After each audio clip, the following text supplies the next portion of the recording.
que le craquement de la biscotte dans un appartement vide, c'est un côté rassurant.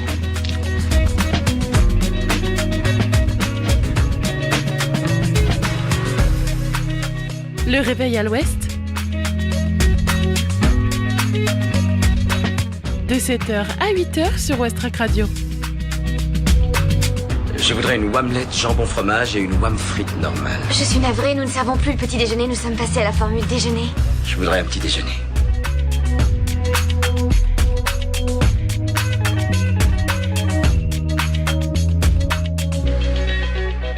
Bonjour tout le monde, vous êtes bien sur Westrack Radio, c'est Margot avec vous. On commence tout de suite le réveil à l'ouest, on sera ensemble jusqu'à 8h. Il y aura dans la première partie de la matinale la météo, un point sur le trafic et on retrouvera Lucie pour l'interview exclusive de Dirty Cloud, groupe rouennais lauréat au Normand des Inuits du Printemps de Bourges. Et dans la deuxième partie, il y aura la chronique éco-geste du mardi, l'agenda sortie de ce soir et la découverte musicale de la semaine, le groupe toulonnais Murtos Law. Voilà pour le programme, mais on commence d'abord avec les infos locales. 7h. Les infos locales sur Westrack Radio. Les cités provisoires en toile de fond du roman Astonia Le Havre 1944, La mer Liberté. Les cités provisoires du Havre et de Gonfreville-Lorcher et la question du relogement après la Seconde Guerre mondiale, c'est le thème que traite l'auteur normand Jacques Pipet dans son dernier livre Astonia Le Havre 1944, La mer Liberté. Comment les événements peuvent influencer sur notre destin de façon positive ou plus négative? C'est ce prisme qu'utilise l'auteur Jacques Pipet pour évoquer la Seconde Guerre mondiale au Havre dans son dernier roman. Astonia Le Havre 1944, La mer Liberté. Il met en scène Marcel, un Havrais de 17 ans, au moment de la destruction et de la reconstruction de la ville. Ce fait historique va profondément marquer l'adolescent. Il rompt avec Jeanne, s'engage dans la Légion étrangère, part en Indochine, de retour au Havre devenu marginal et solitaire, il intègre la pègre locale, prend part à des combats clandestins sur les docks. Cette histoire est surtout prétexte à évoquer la Porte Océane pendant cette période. Je suis natif de Caen, une ville qui a subi la même chose que le Havre. J'ai un œil particulier sur les reconstructions en Normandie. La gare a laissé des traces physiques comme des éclats sur les murs, explique Jacques Pipet, lui-même fils d'un historien. Naturellement, il s'est beaucoup documenté sur cette période et notamment sur les camps cigarettes dans lesquels la population était relogée. C'est un plan de l'histoire qui est en train de tomber dans l'oubli, estime l'auteur ancien enseignant en IUT, communication et en arts plastiques au lycée. Ces cités provisoires ont été une aubaine pour la population, mais il en existe peu de traces à part à Gonfreville-Lorcher. J'ai apporté ma petite contribution, estime Jacques Pipet. Dans mon livre, ce sont des personnages de fiction, mais qui ont traversé une époque qui, elle, est bien réelle. J'ai choisi de faire un récit accessible via le roman pour ne pas m'adresser qu'aux férus d'histoire, annonce Jacques Pipet aux journalistes du Paris Normandie.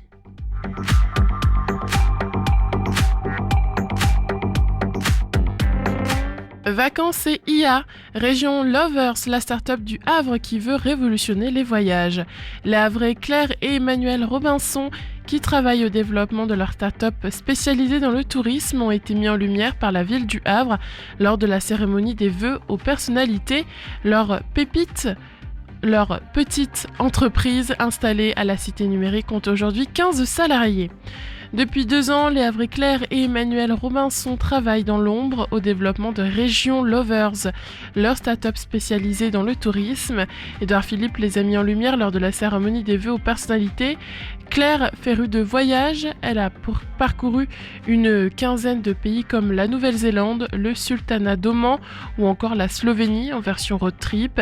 C'est à ce moment-là qu'elle a commencé à concevoir ses premiers sites et guides de voyage et le succès est au rendez-vous. 13 000 guides vendus et 10 millions de visiteurs en 2024 sur l'ensemble des sites. Normandie Lovers, Provence Lovers, Loire Lovers, Portugal Lovers ou encore Iceland Lovers. Son frère Emmanuel, qui travaille travaillait dans la communication à Paris, a rejoint cette aventure en 2022 pour développer l'entreprise grâce, entre autres, à l'intelligence artificielle. Nous sommes en train de constituer la plus exhaustive et exacte des bases de données touristiques, musées, parcs, hôtels, restaurants, avec plus de 500 critères par lieu permettant de répondre à quasiment toutes les questions des touristes, assure l'entrepreneur. Des questions aussi précises que: y a-t-il une table à langer dans les toilettes de ce musée? Combien y a-t-il de marches pour arriver à ce site touristique?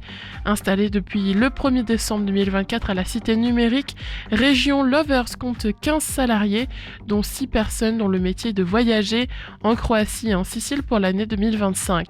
Pour poursuivre leur rêve de constituer le Fab Lab européen de l'IA touristique, Claire et Emmanuel, qui vont avoir 43 et 50 ans, ont obtenu près d'1 million d'euros de financement auprès de la BRED, du Crédit Agricole et de la BPI.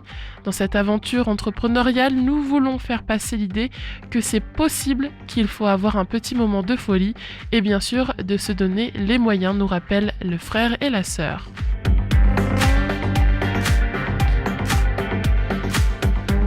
Cette petite commune près du Havre, distinguée pour son civisme et le dévouement de son ancien maire. Alors que les cérémonies de vœux s'enchaînent en ce début d'année 2025, celle d'une petite commune près du Havre s'est démarquée avec la double distinction vendredi 17 janvier des habitants et de l'ancien maire.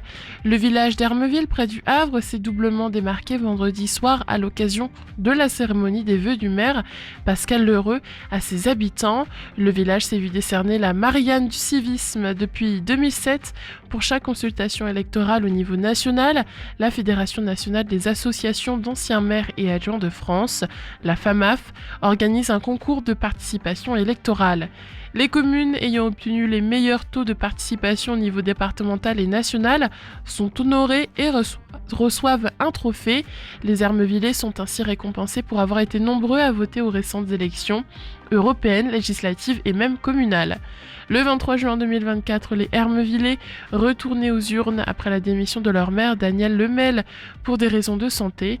Après 35 ans à la tête de la commune, l'ancien maire a reçu la médaille d'or d'honneur régionale, départementale et communale pour son dévouement au service d'Hermeville.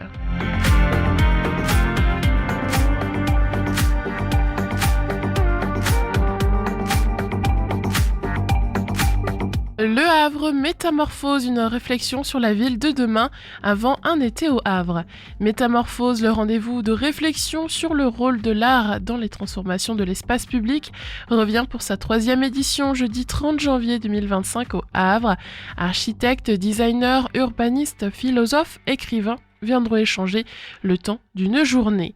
Jeudi 30 janvier, Gaël Charbot, directeur artistique d'Un été au Havre, animera la 3e édition de Métamorphose, pendant laquelle il donnera la parole à ses invités qui partageront leurs réflexions sur la ville de demain, le rôle de l'art dans l'espace public et les transformations à venir dans nos espaces de vie.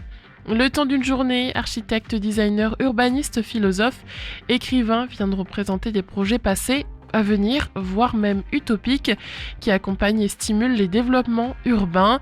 Ils échangeront parmi d'autres sujets sur les aménagements des estuaires, des bâtiments industriels et les nouvelles formes d'habitat, sur le lien entre écologie et urbanisme, sur le rôle du jeu dans l'espace public. Métamorphose, le laboratoire des formes urbaines, a été pensé par Gaël Charbot comme un prélude en période hivernale à la saison estivale d'Un été au Havre. Ce rendez-vous vient confirmer le lien si singulier qu'entretient la ville avec l'art contemporain dans l'accompagnement de sa transformation. C'est donc jeudi 30 janvier de 9h à 17h au Fitz, Café du Volcan, entrée rue de Paris, entrée libre et gratuite dans la limite des places disponibles.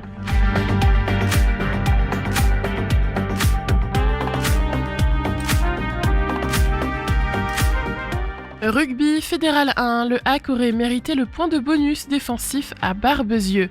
Vainqueurs à l'aller en terre havraise, les Charentais comptaient récidiver. Bien sûr, les Normands ne l'entendaient pas de cette oreille ce dimanche 19 janvier 2025.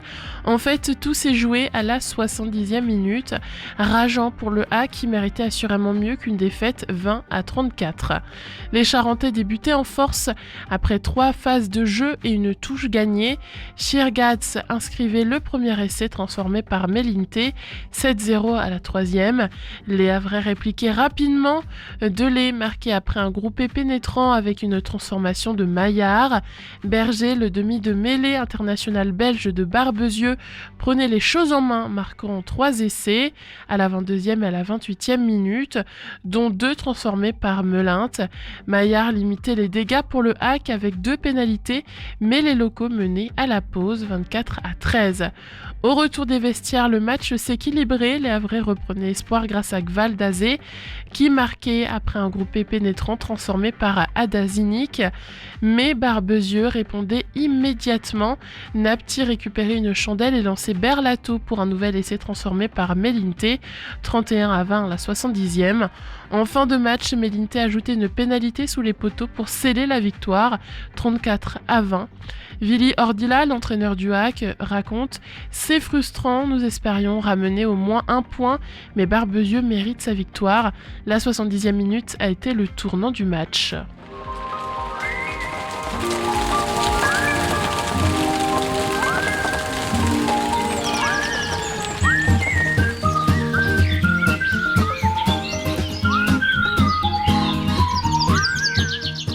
Au Havre, il fera frais ce matin avec des températures autour de 3 degrés. Le ciel sera nuageux mais il ne pleuvra pas. Un vent modéré soufflera en provenance de l'ouest. Cet après-midi, les températures remonteront à environ 8 degrés. Il y aura quelques éclaircies mais le ciel restera parfois nuageux. Le vent se renforcera un peu, soufflant à une vitesse de 25 à 30 km/h. L'indice de la qualité de l'air est encore mauvais ce matin selon Atmo Normandie. Côté plage, la marée basse aura lieu à 9h50 avec une hauteur de 2,78 m. Ensuite, la marée haute se produira à 15h11 avec une hauteur de 6,82 m. Et en fin de soirée, une deuxième marée basse surviendra à 22h06 avec une hauteur de 2,81 m. Les coefficients de marée pour aujourd'hui sont entre 53 ce matin et 48 cet après-midi. C'est le réveil à l'ouest. Je voudrais un petit déjeuner. Vous n'en aurez pas en un surplus. Oui, vous venez de le dire. Place à la musique maintenant, on écoute tout de suite 2 nouveautés rock dans la playlist Westrack, Buzzy Bee de Pocket Money et Audacious de Franz Ferdinand. Belle matinée, il est 7h12 sur Westrack Radio.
plastic carrier bag in each hand. The rain fell, oh, so you were standing under the holly tree with exasperated feelings. And hey ho, you don't know, is it a joke? No, I said no, I'm serious, more serious than I've ever been. So don't stop feeling audacious. There's no one to save us, so just carry on. Don't go blaming the neighbors. You know they're the same as us. We should just get on. Get on.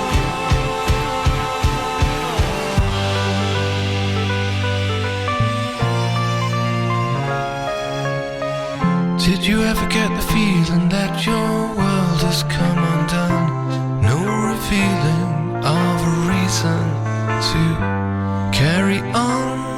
When hey there, it's there, waiting just in there, ready anytime to come along.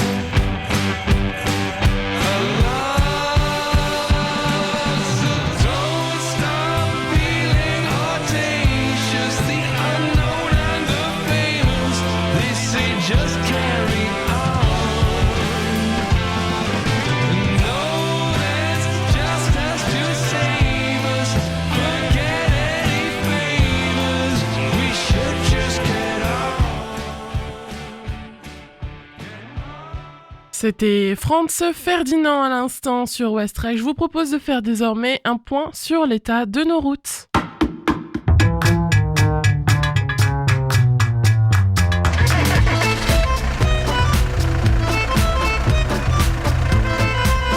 Alors à Civita, ça bouchonne aussi? Ah, j'en sais rien. Ce matin, j'ai parlé à mon père qui est à Caserta. Il paraît que là-bas, ça roulait pas vite, mais que c'était fluide. Alors ce matin au Havre, on remarque qu'il y a encore les routes fermées au niveau du quai Colbert, donc cours Lafayette, près du bassin Vauban, mais aussi près de la mer. Il y a plusieurs routes fermées, notamment juste à côté de l'église Saint-Joseph sur la rue Louis et Brindeau, mais aussi sur la rue de Caligny et sur le boulevard François 1er et sur la rue Léon Buquet. Donc voilà, il y a ces routes-là qui sont fermées. Donc si vous devez passer par là ce matin, faites bien attention pour pas que ça ne crée d'embouteillage en plus. Voilà, prenez le temps nécessaire. Attention, il y a un embouteillage important sur la rue Jean Massé, toujours au Havre, près du bassin du commerce, et aussi au niveau de la rue de Verdun. Il y a un grand ralentissement. Après, sinon, quand on regarde sur l'axe principal de l'entrée de ville, donc le boulevard de Leningrad, ça roule plutôt bien. Et puis en ville haute, pas de souci non plus, rien à signaler, ça roule bien ce matin. Au niveau du tunnel Génère, pareil. Sainte-Adresse, Octeville, Fontaine-la-Mallée, Montivilliers, Harfleur, c'est fluide ce matin sur les routes. Pareil sur la départementale 489 qui passe devant l'hôpital Jacques-Monod, qui ensuite remonte vers Épouville, Manéglise, Angerville-Lorcher. Ça roule bien ce matin.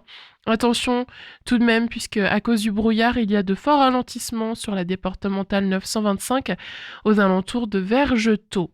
Donc si vous devez passer par là, prenez le temps nécessaire en plus pour ne pas risquer d'arriver en retard. Sur le pont de Normandie, faites bien attention parce qu'il y a du brouillard épais ce matin qui empêche la bonne visibilité, mais sinon ça roule quand même bien.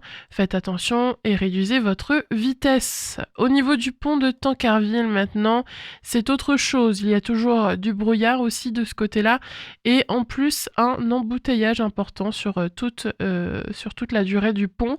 Donc faites bien attention si vous devez passer par là ce matin. On retrouve maintenant le groupe rouennais Dirty Cloud au micro de Lucie. Merci de votre fidélité, il est 7h21 sur West Track.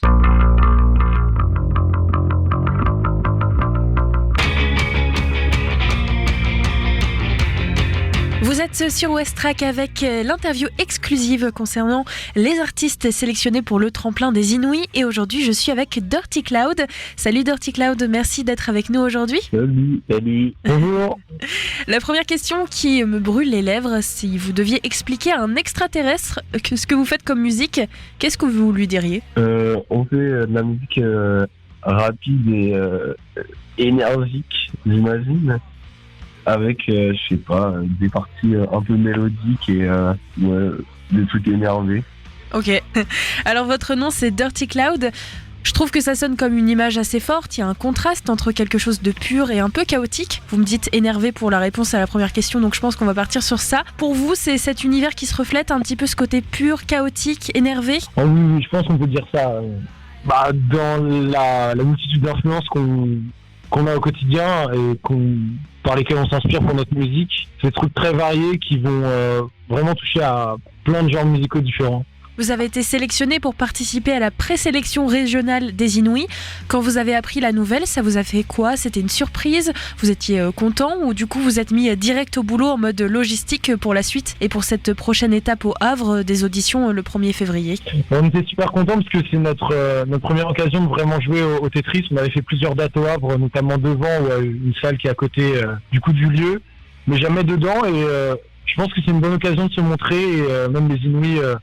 En général, ça peut nous apporter pas mal de visibilité si on arrive à être sélectionné. On pense que c'est vraiment un truc qui peut être enrichissant pour nous, et même avoir un public différent qui n'est pas forcément préparé. Parce que je sais qu'il y a, parmi tous ceux qui ont été sélectionnés en Normandie, du coup, c'est vraiment plein d'artistes différents avec des styles différents. Et vous êtes parmi les plus jeunes participantes de cette sélection, on peut le dire. Vous avez tous à peu près 16 ans, c'est ça ? C'est ça. Est-ce que ça vous donne l'impression d'avoir quelque chose à prouver face à des artistes qui sont peut-être plus expérimentés ou plus âgés ? Ou au contraire, vous voyez ça comme un avantage d'arriver avec une énergie, une fraîcheur unique et votre jeunesse ? Moi, je pense qu'on n'a pas particulièrement de choses à prouver. Parce qu'en vrai, on a quand même une petite expérience de la scène et tout. En vrai, on n'est pas particulièrement stressé de jouer avec des gens qui sont plus expérimenté ou plus vieux, mais en vrai ça nous fait ni chaud ni froid, on va dire, parce que c'est un peu le truc c'est pas pour dire qu'on a un peu l'habitude quand même de jouer avec des gens qui n'ont pas notre âge et c'est un peu comme d'hab en fait. Ok, et vous connaissez les autres artistes sélectionnés ? Vous avez eu l'occasion de les croiser déjà ? Moi j'en ai déjà vu deux en concert, La Philanthrope et je sais plus l'autre qui est sélectionné, des trucs très sympas, mais très différents de ce qu'on fait, mais je trouve que ça va être cool et assez content de jouer avec eux. Dans un tremplin comme celui-ci, chacun postule, il y a des auditions après une sélection de dossiers avec donc un concert devant un jury. Ce qui marque souvent, c'est l'authenticité, l'originalité. Qu'est-ce qui, pour vous, pourrait marquer le jury pendant cette audition ? Je pense la présence scénique, le jeune âge et voilà l'énergie qu'on va mettre là-dedans. On veut que notre musique, les gens la ressentent comme nous on la ressent et on se donne à fond là-dedans, on met beaucoup de notre être pour que les gens arrivent à avoir une bonne expérience. Ouais, faire un peu le zbeul sur scène, mais je sais pas, faire un peu les gags quoi. Le dossier pour les Inouïs, c'est un exercice de style. Il faut se vendre en fait sur le papier. Vous avez misé sur quoi dans votre dossier du coup ? Je pense un truc qui revient assez souvent quand on parle de nous, ça doit être le jeune âge et comme on l'a dit, l'énergie, c'est vraiment ça qui nous caractérise. Et je pense que aussi une forme de maturité, parce que les gens quand ils nous voient, quand ils apprennent qu'on a 16 ans, ils s'attendent pas à entendre ce genre de musique ou à voir qu'on a ces influences-là qui sont vraiment pas des trucs de notre génération.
Et niveau tracklist, vous avez prévu de jouer des titres que vous avez bien rodés ou vous allez oser des nouveautés, des nouvelles choses ? Je pense que on se renouvelle souvent et on va essayer de jouer de nouvelles compositions et même des choses qui sont même pas encore sorties sur nos prochains projets.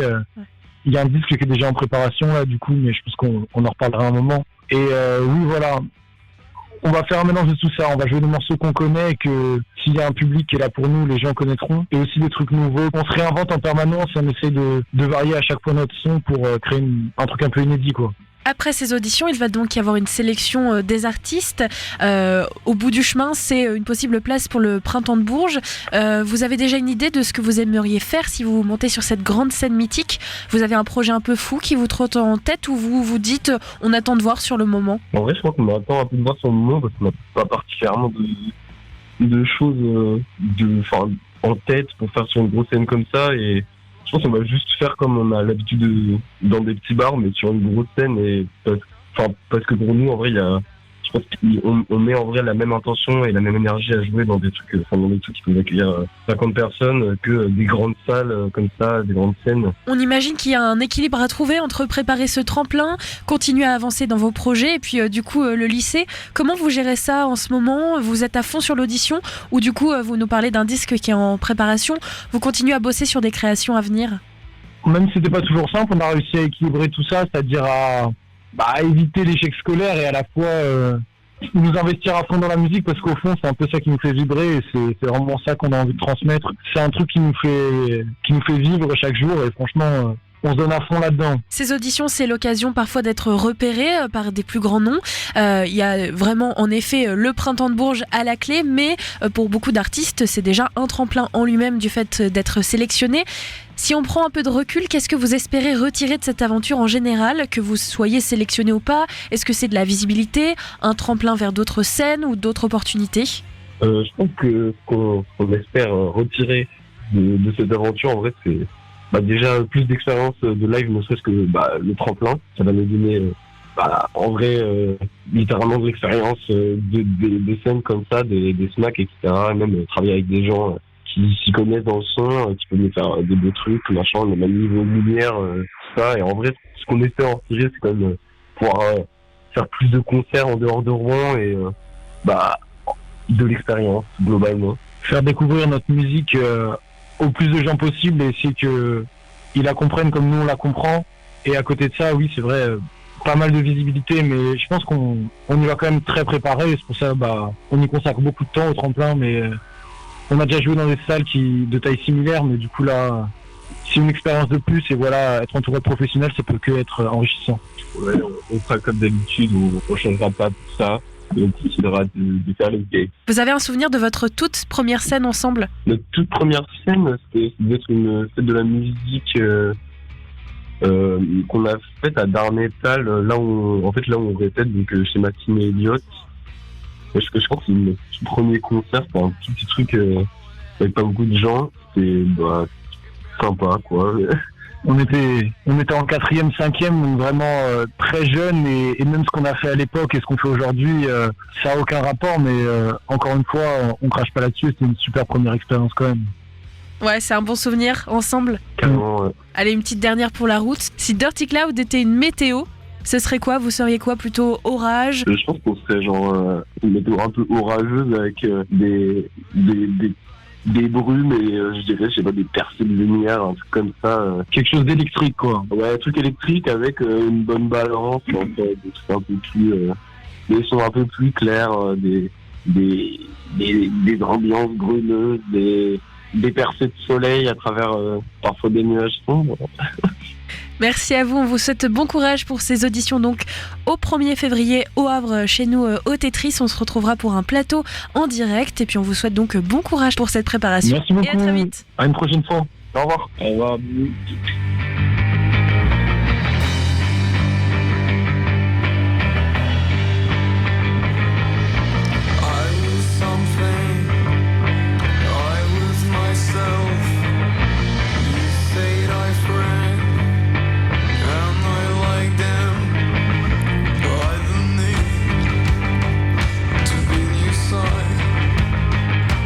I don't need to do myself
Merci Dirty Cloud et merci Lucie. Tout de suite, votre chronique quotidienne.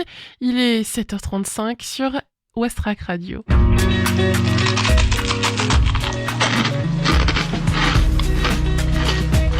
Je trouve que le craquement de la biscotte dans un appartement vide, c'est un côté rassurant.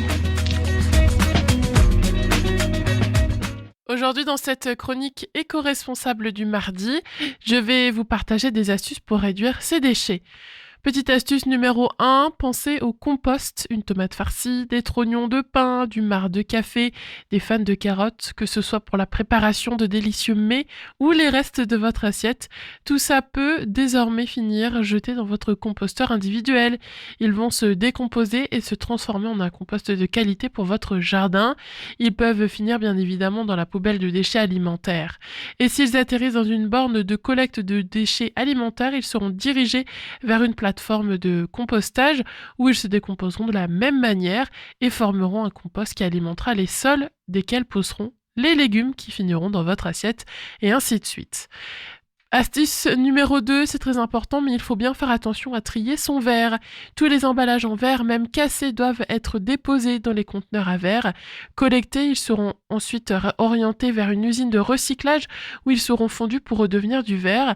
Le verre est le seul emballage recyclable indéfiniment et en plus, si vous les mettez dans votre poubelle normale, ils ne seront pas recyclés, ils finiront juste en déchets en plus, quoi. Donc il faut vraiment penser à trier son verre et à les placer dans les bornes. Et enfin, en parlant de bornes, utilisez les bornes textiles, un t-shirt qui ne vous voit plus, un pantalon trop long, des gants qui ne vous semblent plus élégants, nappes et torchons qui encombrent vos placards et ne vous habillent plus, doivent être déposés en bornes textiles. Là, elles seront vraiment utiles. En bon état, elles seront revendues à prix cassé et bénéficieront à des personnes aux revenus modestes. Abîmées, elles seront transformées en chiffon, isolant ou encore en fil pour former le rembourrage de coussins ou canapés. Donc voilà, les bornes textiles, c'est vraiment la bonne solution.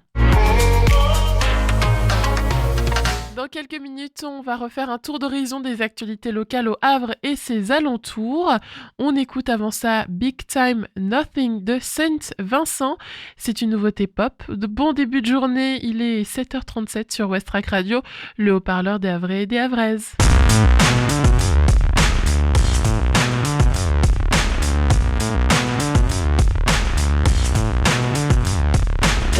Don't wait, don't walk here late, don't fall from grace, behave, don't trip, sachet, okay, sachet. Don't kid, don't blame, don't snap, insane, don't rap, don't act your age, don't change your name. It's all the rage. Do ask but don't tell, don't laugh but do smile, don't have a glass, don't stay a while, don't take a pic, don't feel so sick.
time. Les infos locales sur Westrack. Le flash. Les cités provisoires en toile de fond du roman Astonia Le Havre, 1944, La mer Liberté. Les cités provisoires du Havre et de Gonfreville-Lorcher et la question du relogement après la Seconde Guerre mondiale, c'est le thème que traite l'auteur normand Jacques Pipet dans son dernier livre, Astonia Le Havre, 1944, La mer Liberté, sorti aux éditions L'Harmattan.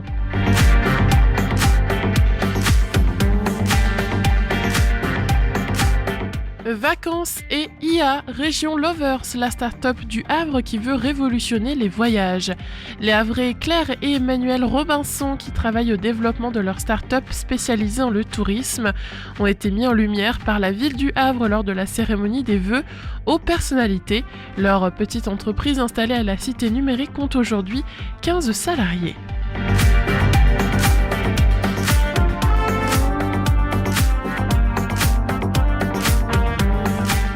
Cette petite commune près du Havre, distinguée pour son civisme et le dévouement de son ancien maire. Le village d'Ermeville près du Havre s'est doublement démarqué vendredi soir à l'occasion de la cérémonie des vœux du maire Pascal Lheureux à ses habitants.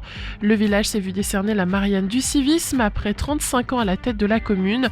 L'ancien maire a reçu lui aussi la médaille d'honneur régionale, départementale et communale échelon or pour son dévouement au service d'Ermeville.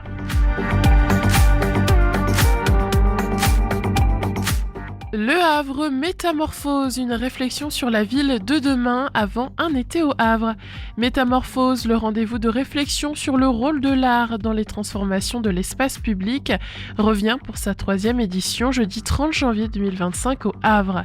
Architectes, designers, urbanistes, philosophes, écrivains viendront échanger le temps d'une journée de 9h à 17h au FITS, le café du Volcan, entrée rue de Paris, entrée libre et gratuite dans la limite des places disponibles. Et enfin, rugby fédéral 1, le HAC aurait mérité le point de bonus défensif à Barbezieux. Vainqueurs à l'aller en terre havraise, les Charentais comptaient récidiver. Bien sûr, les Normands ne l'entendaient pas de cette oreille ce dimanche 19 janvier 2025. En fait, tout s'est joué à la 70e minute.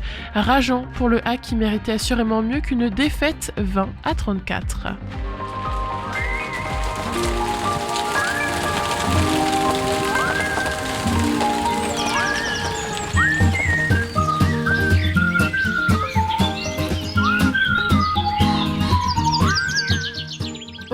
Ce matin, il fera frais avec des températures proches de 3 degrés.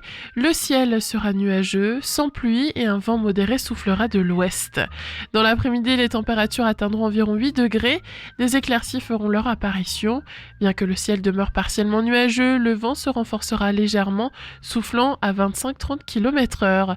L'indice de la qualité de l'air reste mauvais ce matin selon Atmo Normandie.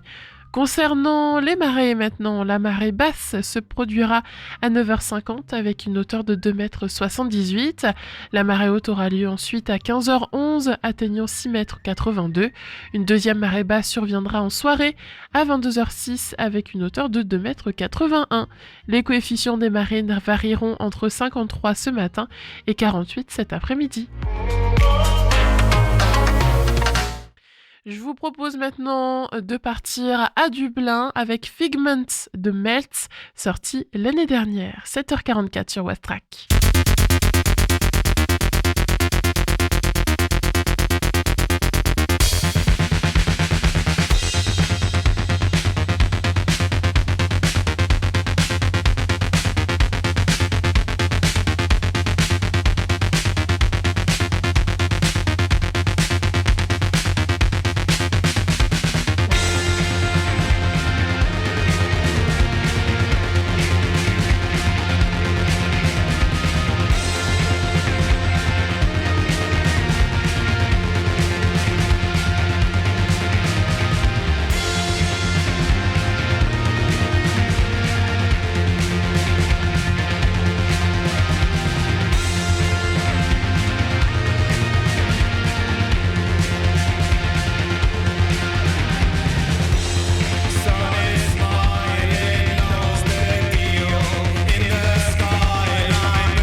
C'était les Irlandais Melts. Merci d'être à l'écoute de Westrack. Il est 7h48. Regardons maintenant ce qu'il se passe ce soir au Havre. Il est 7h du matin. Faut se réveiller. Oh, j'ai sommeil. Bon alors, un peu de musique pour se mettre en train. Je sais pas moi, quelque chose comme Talking about my generation. Soirée ciné-popcorn à la maison de l'étudiant. En ce début d'année 2025, le ciné-popcorn reprend avec un classique du genre dans le cadre de la journée franco-allemande et le popcorn est toujours offert. Le film de ce soir sera Goodbye Lénine en VostFR. Donc ça dure 2 heures et début de la projection à 19h30. La séance sera suivie d'un temps d'échange avec Agathe Bernier-Monod, maîtresse de conférences en études germaniques, et d'Amélie Gritzky, étudiante volontaire allemande, en partenariat avec le service des relations internationales. Entrée libre dans la limite des places disponibles, popcorn offert. Je rappelle que c'est ce soir à la maison de l'étudiant à 19h30. On reste dans le thème du 7e art avec un ciné-débat au cinéma Le Studio. À 20h30, venez voir le film Le Vampire Noir de Roman Vinoli Barreto. C'est un film de 1953 qui dure 1h30 et ce sera en version originale sous-titrée français. C'est une séance présentée par Jean Foubert, critique de cinéma. Adapté du scénario de M. Le Maudit, une variation féministe du classique de Fritz Lang, qui met en parallèle les pulsions du meurtrier avec les désirs inassouvis du procureur chargé de l'enquête, sublimé par la photo d'Aníbal González Paz, l'une des œuvres les plus fascinantes de l'Uruguayen Barreto, auteur à succès du cinéma argentin. Tarif 6,50€, tarif réduit 5,50€ et tarif étudiant 3€. Il est 7h50, il nous reste donc environ 10 minutes ensemble. Je vous propose alors de découvrir Murtos Law, j'espère que je le prononce bien. C'est un groupe qui nous vient de Toulon. J'ai choisi comme introduction à leur discographie le titre On the Wire.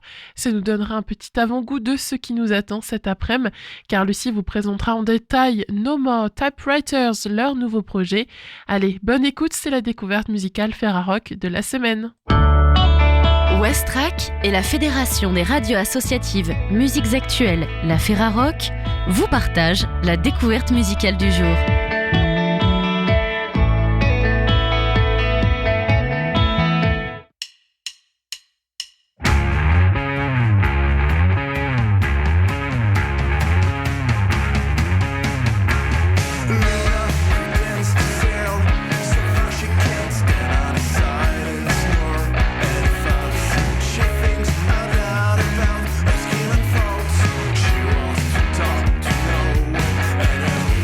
Face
sur cette chanson de Myrtle's Law on the Wire, il est l'heure pour moi de clôturer cette émission.